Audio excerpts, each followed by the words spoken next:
welcome back to another episode of the Divorce and Separation Coach podcast. Today, we're talking about dating after divorce. This is often one of the biggest challenges that people face after their divorce. When's the right time? How do I avoid making the mistakes I made with my former spouse? How do I go about meeting someone new? If you've been married 20 years, you're completely out of the dating scene. And the reality is that there really isn't a fixed recipe, right? It really depends on each person. It's a very personal journey. But to talk about this, I've invited an expert. Janelle Dulcie is a licensed marriage and family therapist and a dating coach. She's also the owner of For the Love Counseling and Consulting, which is a therapy practice that focuses on every aspect of relationships, but with a special focus on divorce. She's an author and a speaker, and Janelle guides her clients through personal transformations, transitions, focusing in particular on healing and resilience in love and life. So spot on. Thank you so much for joining us today, Janelle. It's great to see you. Thank you for having me. So could you tell us a little bit about your trade? In what context do people come to see a dating coach? Gotcha. Yes. So a lot of times people, especially people who are going through divorce, like you said, if you've been married for 20 years, you have no idea what to even expect in the dating world. So, when you were dating 20 years ago, online dating, I don't think was a thing at the time. It And so like, wasn't. having to like jump back in and like try to acclimate yourself again to what it's even like to get to know someone again. It Yeah. can be a bit challenging to figure out how do I go about this? I've really just been speaking to this one person. I don't know what it's like to create a connection with someone else again. Yeah. So going through that transition is why people sometimes look for a dating coach.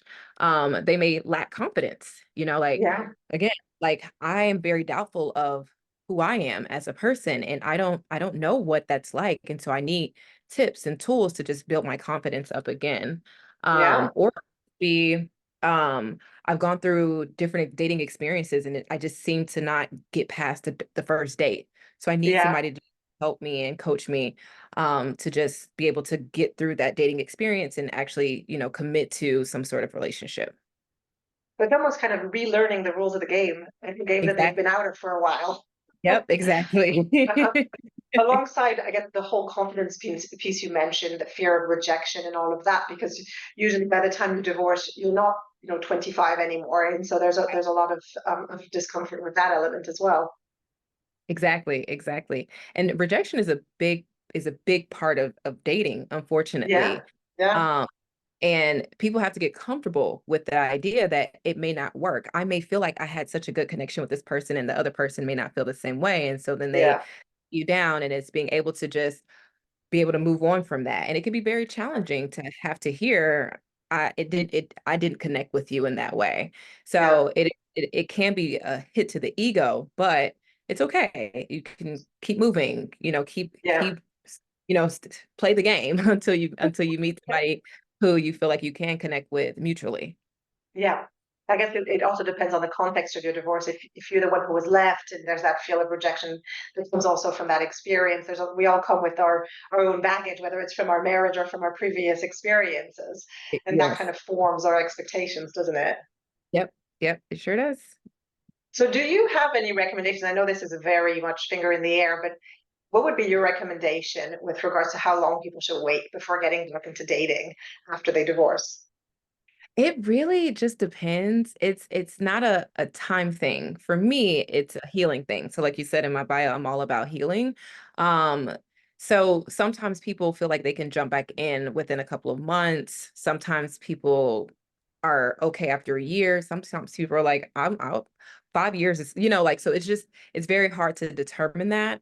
But I Yeah, always advise people, you need to be healed. Like that's the first yeah, step because you don't want to bring your baggage from a previous relationship into this new relationship. yeah, Um, you don't want to have that first person that you date right after going through divorce, um, what's called a rebound typically. yeah, You yeah. you don't want to date that person because a lot of times what happens is it's almost like an illusion Mhm. where that first person they can be completely opposite of your spouse. And so you're like, Yeah. oh my God, this is the one.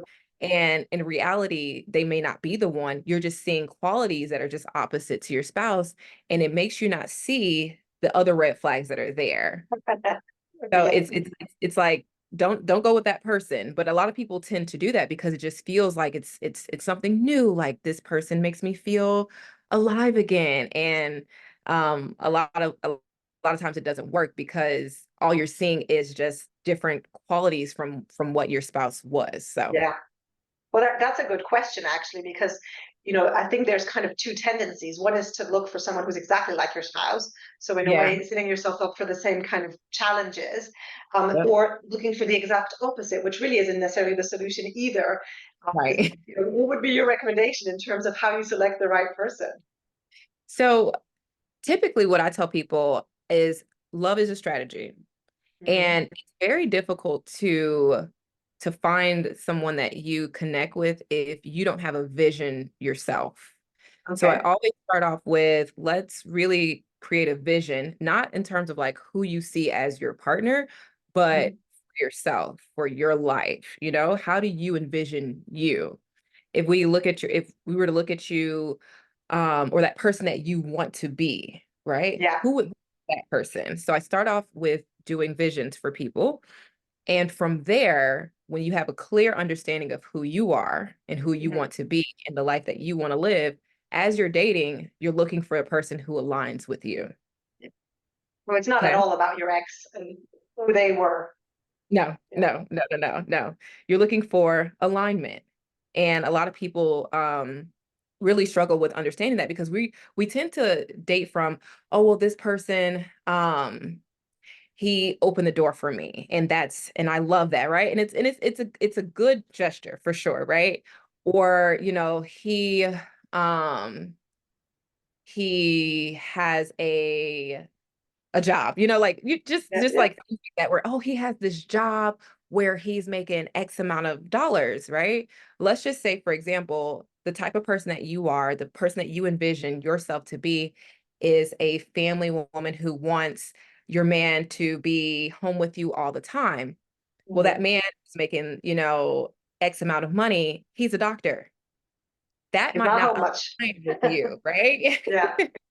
So you want to be able to find someone who aligns with you, and that doctor Yeah. might align with you because he's going to be on call all the time, and eventually it's going to cause some frustration and resentment because he's not going to be available to you. And so Yeah. that's for me how I navigate this with my clients is helping them understand just because he's 6 feet, he makes this amount, it doesn't necessarily mean he is the person for you because he's not aligned with you. And so many people miss that piece of what it means to be aligned with someone. You don't recommend checklists of these are my criteria. I mean, you can have this like, oh, I want someone who's compassionate. Like, let's think about those type of qualities and characteristics, but not necessarily like he has to have this in terms of like he has to have this type of car. He has to do like, no, I don't recommend that. I want you to Yeah. be able to see a person for who they actually are, Yeah. versus so like even when I work with my couples, as a therapist, even in that, I'm like, we tend to create these checklists of what we believe role or like our wives should be or our husbands should be. Yeah. So for example, a guy may say, my wife is supposed to cook and clean for me, right? But let's talk about who that person actually is. Does that Yeah. person, the one that you chose to marry, is she someone who likes to cook and clean? Yeah. Right? So when we have these checklists, it causes us not to see who the person actually is. Yeah. I, That's a I really do good say, point. mhm, So before we even get to that point where you're back out, dating and experiencing everything that comes with that world, what kind of preliminary steps would you recommend in that period that goes from the end of your marriage to getting back onto the dating scene? That recovery, what does that look like in practice? gotcha. So when it comes to the healing part, a lot of that is going to be finding your identity again. If you've been dating somebody or married to somebody for X amount of years, your lives essentially become so intertwined together Yeah. that your identity, it becomes the Smiths, and then now it's just me, so it's Yeah. like finding yourself again and understanding, again, going back to vision, understanding who you are as a person outside Mhm. of this marriage. So Yeah.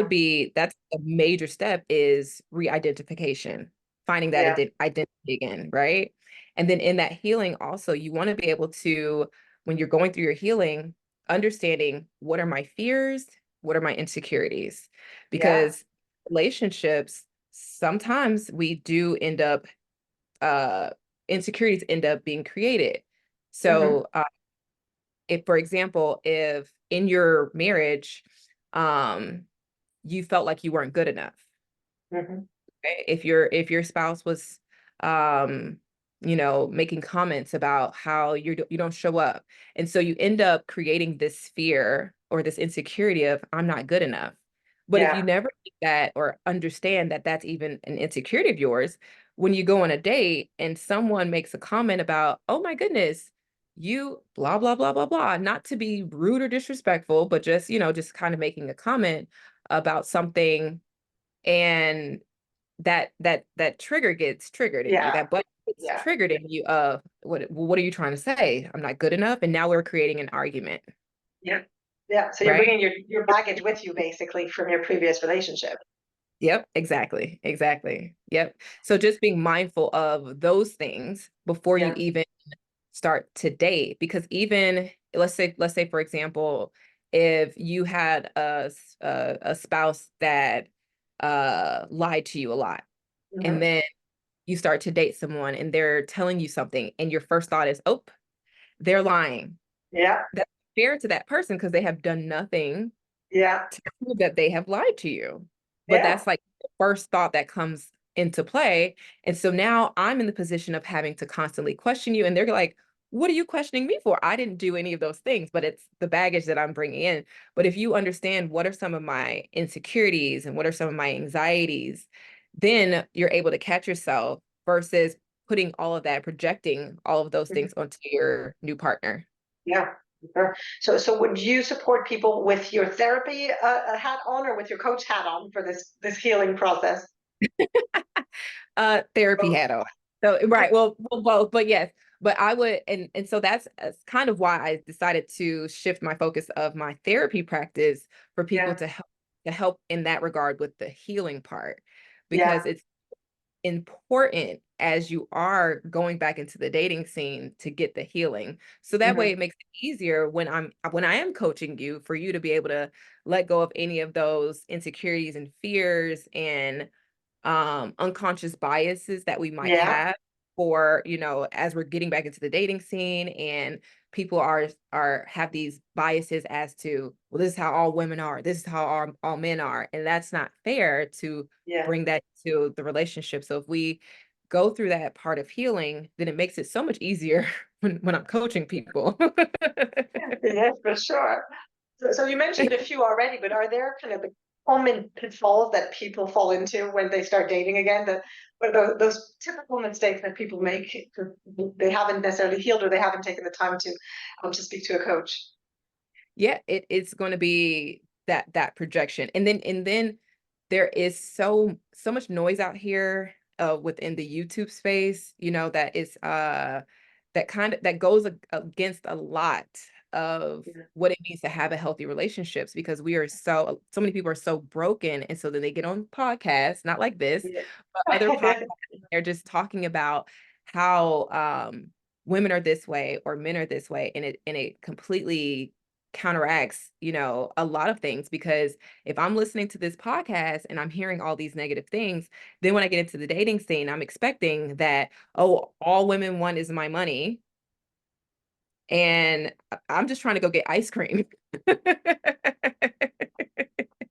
But you already have that preconceived notion of what this person all what you think this person already thinks about you. And so you're already Yeah. on defense mode. And so it makes it very difficult to create that connection that you're looking for. Yeah. Yeah. And I guess the other big one is just rushing into it, right? You mentioned that earlier.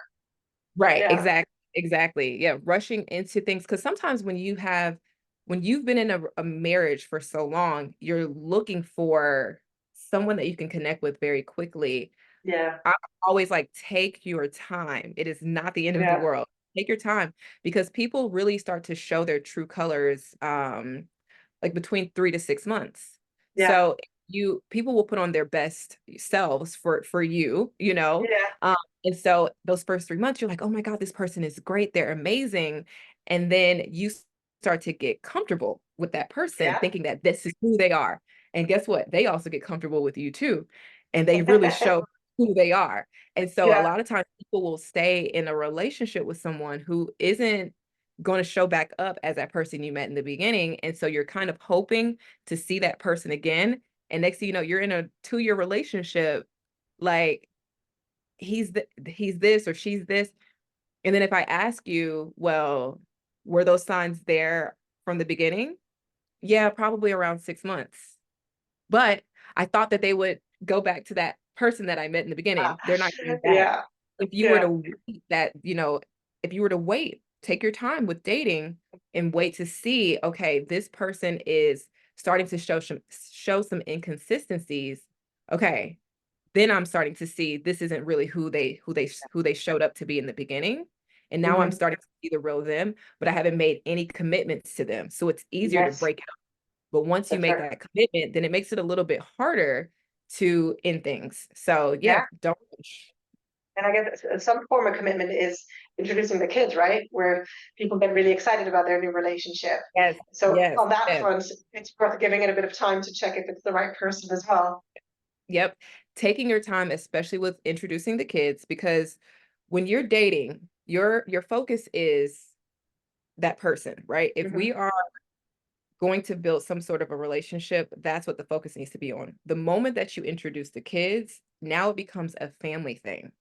True. Now, now the kids are coming along and on our dates, we stop dating because now it Yeah, becomes about the family.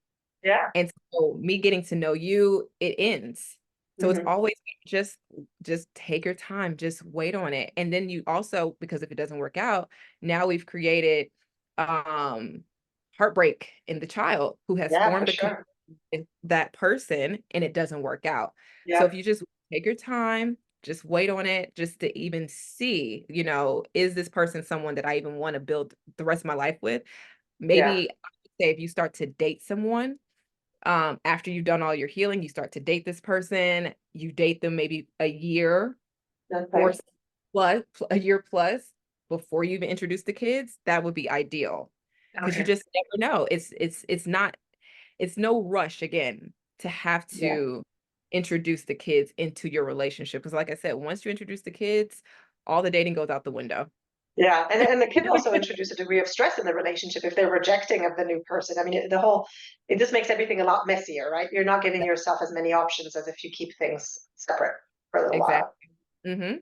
Mhm. So in terms of the practicalities of dating, because as we said at the start, not everyone's had the experience of online dating. People Yeah, who've been married, several decades will have met their spouse in a context where that didn't exist, where you met at university or wherever you met. right. So what would be your recommendation in terms of the best approach to meet people? Is it online? Is it better to wait for it to happen organically? You get people to set you up on blind dates. What would be your recommendation? Right. Well, when it comes to online dating, I I think that online dating is good in terms of like just jumping back into it, just getting your feet Yeah, wet a little bit. Because if you think about how online dating is set up, you're going on like mini dates, right? yeah, Mini yeah. and MINI dates. Because you're just trying to get to know this person as quickly as you can. Mhm. And so are they. And so that's kind of Yeah, like comes to online dating, it's good because you're able to like get yourself out there, but also because there's also so many people on the app at the same time. yeah. But it is good, I think, to at least get your feet wet in terms of just what does it feel like to talk to someone again? Mhm. Um, and so I think in that way it is good. But if you choose to do online dating as much or as quick as you can get off the app, the better. And by Okay. getting off the app, it's being on the phone and meeting in person. That is like as quickly as you can do that, the better. Mhm. Because the longer you wait, well, the other person is also going to be going on their mini dates as well. And so, Yeah. it's just very difficult. I think meeting organically is better. Yeah, So getting out there in public or, you know, in different scenes, I think is better to do, but it's yeah, also very challenging to do. yeah. Because You have to sometimes have the people time for one. because people are just uncertain, you know, of should I approach this person? Again, it is totally different from how it was 20 years ago Yeah, when people were a little bit more open to being approached. People, women are not as open to being approached, especially in different settings. And hmm, that's a big thing too for guys, is about knowing the appropriate setting to approach yeah. women The in. workplace not being the right place. Yeah, Right. Don't approach somebody at the gym because if I'm trying to work out, I am not in the headspace of wanting anybody meeting to talk someone. to me. Yeah, Please do not talk to me. I am in my headspace. um, but just, you know, just knowing, you know, what is the setting. And for yeah, women, so let's say for example, if you are uh out with your girlfriends at a restaurant or a bar or a lounge or whatever, maybe more so like the bar or lounge. Um, if you are in your phone a lot, hmm, nobody's gonna approach you because women are yeah. like, go out, but nobody approaches me. Well, you're on your phone the whole night, so he's not gonna approach you. How about being with girlfriends? Does that put men off typically? It can, because Mm. it's like it's very intimidating if you're with so many, like a group of women, it can be very intimidating. So as women, what I tell people is, as women, you actually can make the first step in very Yeah, subtle ways, very yeah, subtle. So if a guy catches your attention, if you linger your eye on him for a little bit longer than a second, that can actually, and if he looks back at you, that can let you know, okay, there's something there. Same thing with guys. If a yeah, girl catches your attention and there's like a little bit longer time that people will lock eyes, right? yeah. If there's a mutual interest there to let you know, but you can't be in your phone and lock eyes with anybody, right? Another thing too is smiling.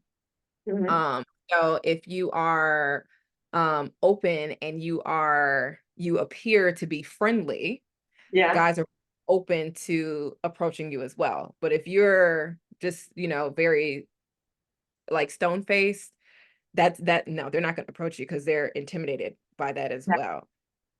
So it's Makes just sense. about kind of being engaged, especially like if you're at a bar or lounge or wherever, if you're open, it's just about your engagement. And Yeah, if you're looking around, if you're checking out the scenery and someone that you may be attracted to, if their eyes linger on you for a quick second, then you already know, okay, that person has some sort of interest. yeah, And ways that you can do it, you can start a conversation. It could be about nothing. You could just, oh, I really like whatever. And that's how women can subtly, you know, approach a guy. And yeah, it's up to him to understand, wait, is that what's going on? He can officially make things move yeah. further. Hmm. Doesn't have to be right away. Can I have your phone number? Right. It's kind of more subtle ways. Right. So, And to go back to online dating, I was thinking earlier on when you were talking about not having a checklist. Online mhm, dating very much is a checklist approach, it isn't it? is. And Yep. so in Yep. that sense, it's very artificial. Yep. How do you overcome that? Is that why you're recommending meeting face to face as soon as possible, or are there other ways? Yep, because then I can get to actually know you versus Mhm. what I just saw on the profile. Because on the Yeah, profile, I'm really going off of what I see, which is, mhm, the actual face and body of the person. And then also what I read. So even on dating profiles, like I'll tell people, instead of saying I like music, that's so general, make it a yeah, little more engaging and specific, yeah, so you are if you're into, let's say, I don't know, I should have used movies. Movies is better. Instead of saying like I like movies, there's different yeah, genres of movies, of right? So course. if you Yeah, have a particular interest in like Marvel movies, I like Marvel movies. So if you Yeah, actually like put it out there of like something clever to like let someone know that you're into Marvel movies, when they're reading your profile, it's like, okay, wait a minute, like I'm into Marvel movies as well because I get that reference. It yeah, a different connection versus just saying I like movies because it's such a yeah, general thing to say. So I always tell people be more specific when you are doing your online profiles because mhm, that shows more of who you are in your personality versus because that's what makes a checklist. Okay, I like yeah, movies, I like going to the park, I like concerts. Speak a little bit more on that because yeah, there's the it's so broad. But the yeah, more general you get when someone actually comes across your profile, then it takes away that checklist as yeah, takes away the checklist and can actually let someone engage in a conversation with you because, okay, that actually sparked my interest. Tell me more about that. yeah. That's all a bit more human in Yes. that way. That's really helpful. That's a really helpful tip. Thank you.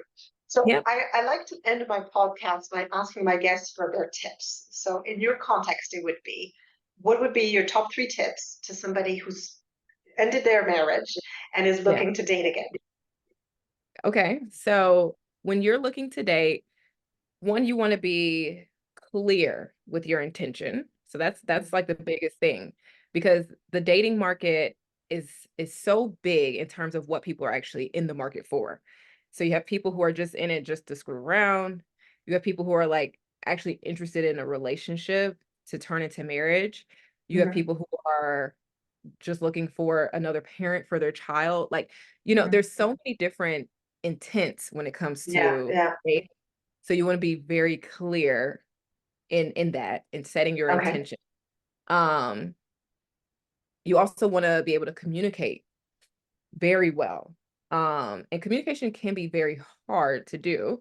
It's something that I'm always teaching people, Yeah. um, but communication is major because and people struggle with communication. So like we know like what ghosting is because people don't Yeah. communicate and just Yeah. say like I'm not interested. They'll just ghost you.